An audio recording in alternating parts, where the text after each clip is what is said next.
Hey guys, welcome back. So for this one, we are getting into the conclusion of the 2023 Batman Santa Claus Silent Night miniseries written by Jeff Parker. And as this comes to a close, we finally discover where these mysterious voices that Krampus is hearing actually came from. So with that said, let's get into it. But first, if you're new to the channel, be sure to subscribe to catch the spills every week. And don't forget to hit that bell up top to get all notifications so we can squat up in the comments for the first hour.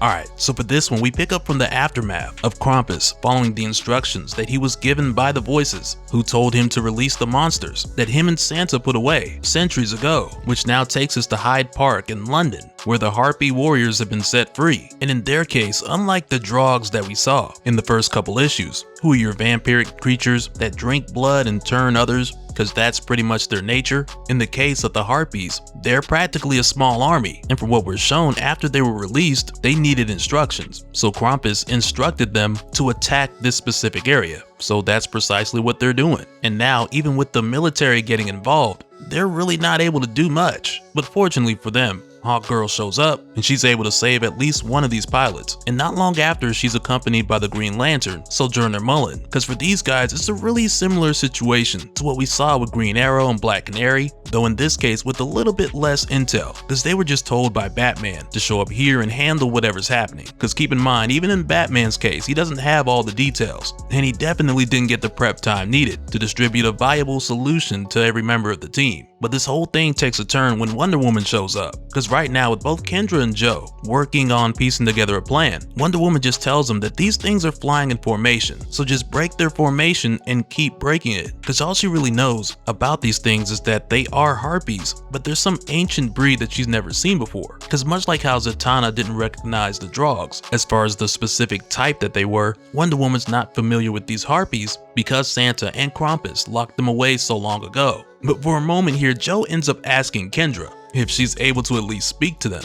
And Kendra's just like, nah, like what you thought I was Aquaman for birds or something? Like she just tried her. But with hearing this, Wonder Woman's like, I can. Because for Diana, she wanted to break their formation and watch these harpies reform again so that she could find their elder and use the lasso of truth on her to open a line of communication.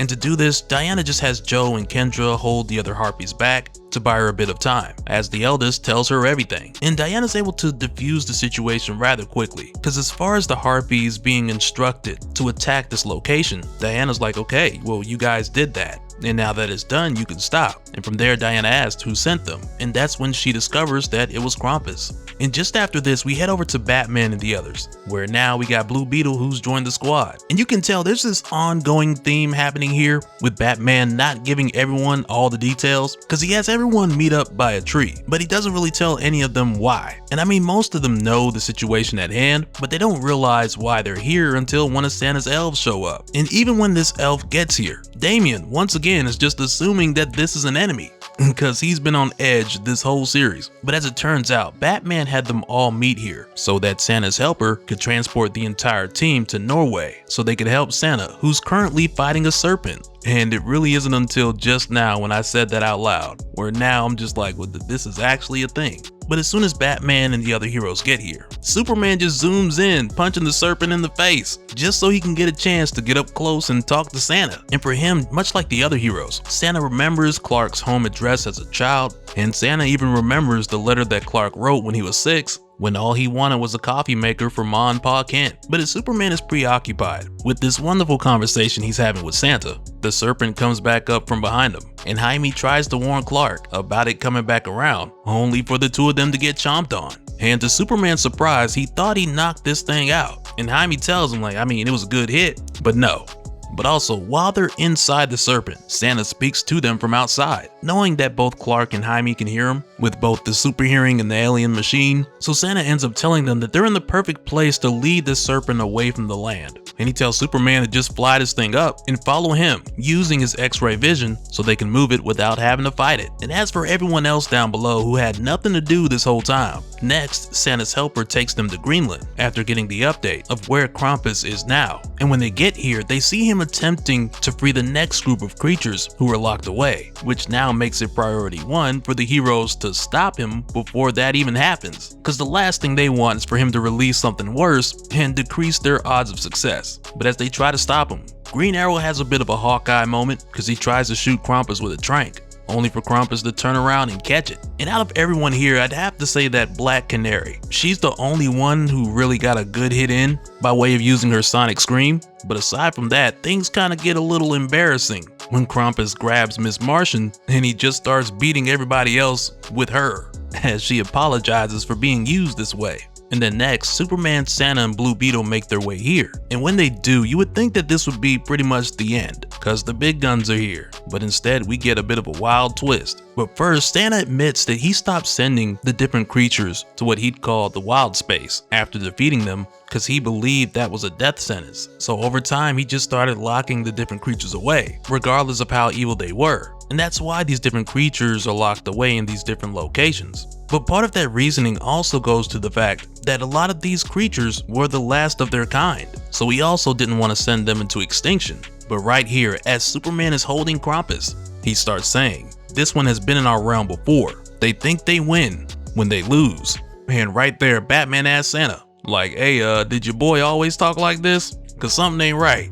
As Krampus goes on to say, by way of the voices we saw speaking to him, now speaking through him, he goes on to say both, "Take the mighty man, I remain in the wild one." And this turns the tables, cause now we got possessed Superman and possessed Krampus on the same team. And it's a twist that none of the other heroes saw coming, so they're not even ready. But the surprises don't stop there, cause next Krampus snatches up Damian, which in a way seems like we've got the old Krampus back and that he's somehow back to his old playful self. But we'll get back to his situation in a little bit, cause for now he just snatches up Damian, opens up a portal, and they're out, which now still leaves us with the possessed Superman, who's going full tilt on the glacier to release more of the monsters that Santa had locked away long ago, which quickly turns this into an all-out brawl in Greenland on the night before Christmas. And amongst all this chaos, Batman, he's multitasking, cause right now he's also trying to reach out to Damian to see if he's still got a signal and figure out where exactly Krampus took him, which from here takes us back to Damian.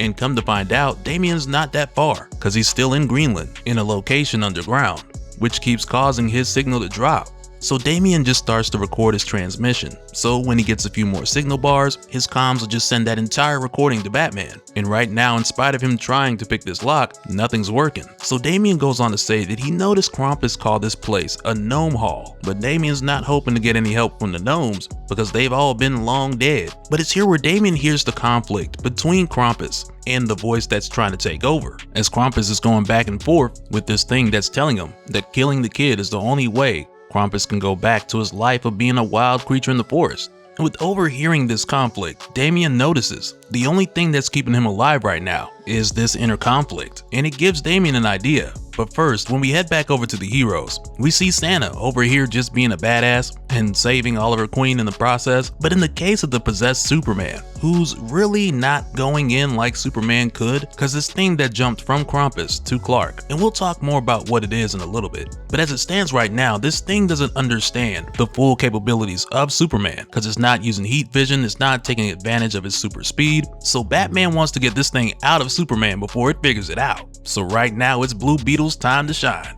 cause Batman just looks to Jaime and he says, "Beetle, take down Superman." And he does, by using his scarab to generate kryptonite radiation. And Jaime admits that he's a bit scared doing this, cause he doesn't want to put too much into it and kill Clark. But Batman tells him to keep doing it, keep going, because Clark is tough, he can take it. And eventually we see that there were actually two who were possessing Superman as they make their way out of him and attempt to jump to someone else. But Jaime and Bruce make sure to give Superman some space so these things don't jump into them, and eventually they just fizzle out and go back into the void. But now with Superman down, Batman tells Beetle that he's gonna need a 2 teravolt burst to restart Superman's heart. But after generating kryptonite, Beetle doesn't have that kind of power right now. But this ends up getting resolved when one of these monsters bang on a mountain and create an avalanche, which more than anything else really just shook the heroes up. And around this time, Diana, Joe, and Kendra make their way there to help out. And it isn't until now where Santa notices Superman coming to his senses and sounding like himself again, where we learn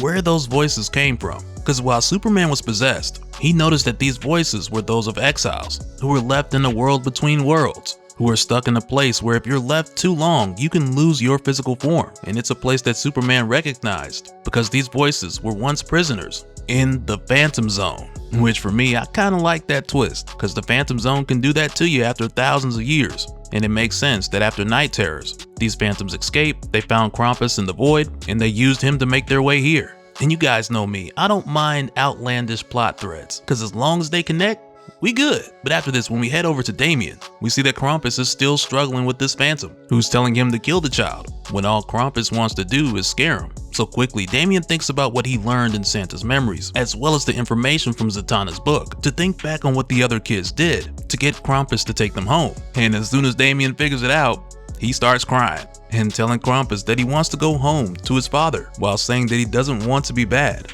and to please send him home. Which, of course, this is Damian putting on an act to either buy time or actually get him out of there. You know, whichever comes first. Meanwhile, with the other heroes, they end up splitting up to go after the monsters who have just taken off, while the others who are here stay to help Batman go and find Damian. And what ends up happening, Santa takes them to a nearby tree, and it's here where he tells them that in the old days, listening through the trees is how he heard everyone's wishes, because there once was a time when everyone had a tree in their home. So Santa uses this tree listening method that he's been doing to search for Damian and project his voice so others can hear. And remember, right now Damian, he's crying for daddy, because that's the plan. So at first Barbara's like, it's Damian, as if the kid were actually in despair. And I mean, he kinda is, but you know what I'm trying to say. But Bruce knows that Damian is putting on an act and he's trying to buy some time. But now that Santa has Damian's exact location, they're all able to head there and help him out. But at this point, the Phantom, who had taken over Krampus, it now realizes that Damian was faking it, so it snatches Damian out the cage, as Batman, Santa, and the others make their way there. And in a last-ditch effort, this Phantom tries to open a doorway to the Netherworld to send everyone there and lock them away,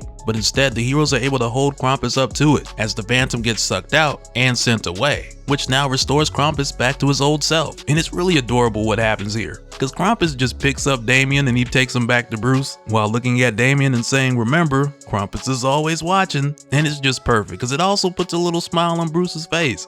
But on top of that, I also appreciate that the heroes took the time to actually save Krampus, instead of just banishing him again, and you know, throw out the Krampus with the bathwater. Because now Santa, the heroes, everyone, they know better. They know it wasn't his fault. And right after this, these guys make their way to catch up with the other heroes, who chase down the monsters who are running amok, so they all can take care of them together. But instead of putting these monsters back on ice, or throwing them into the void, they find a solution by way of Green Lantern, who lets them know of a planetoid where they can just drop these guys off on. Way to go, Joe. And after this, in honor of the old tradition, with it still being Christmas Eve, Santa gets ready to head out and make some deliveries, and he invites Krampus to go along with him. But it doesn't stop there, because Santa tells Damian that he remembers the letter that Damian wrote when he was 5, which right there, I gotta admit, I'm just as surprised as Nightwing. But in this letter, Damian asked Santa for a satellite so that he could track down all of his enemies. And unfortunately, Damian never got that gift. But to Santa, the sadder thing is that Damian never really had a childhood.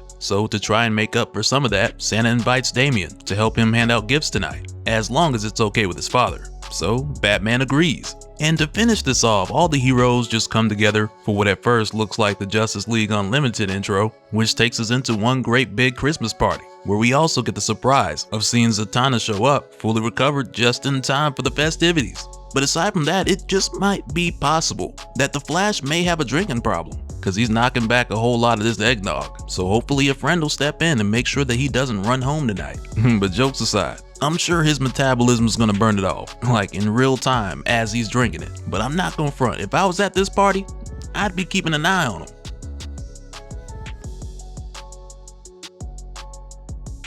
And so now real quick, I want to give a special shout out to all the patrons. Thank you guys for all of your support.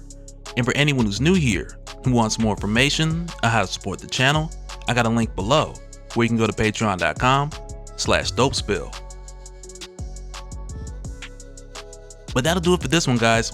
Let me know your thoughts down in the comments below, and we'll do it again on the next one. Alright, later.